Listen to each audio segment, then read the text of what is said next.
गृहनिर्माण संस्थांना दिशा देण्यासाठी महाअधिवेशन गरजेचे, आमदार संजय केळकर।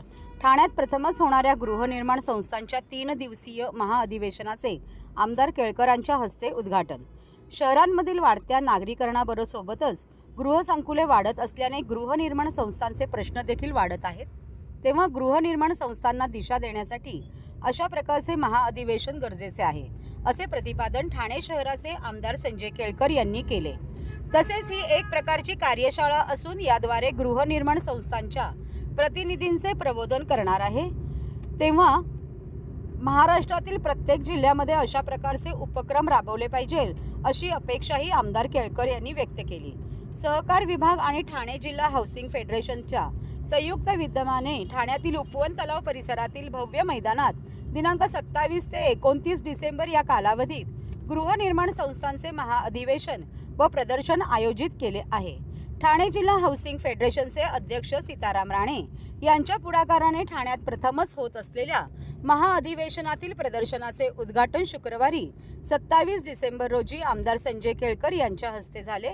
या प्रसंगी राज्याचे नूतन परिवहन मंत्री प्रताप सरनाईक, फेडरेशनचे अध्यक्ष सीताराम राणे, जिल्हा उपनिबंधक डॉक्टर किशोर मांडे, परिवहन सदस्य विकास पाटील, संचालक हिंदूराव गळवे, शैलजा गस्ते, संतोष साळुंखे, विनोद देसाई आदींसह अनेक मान्यवर उपस्थित होते।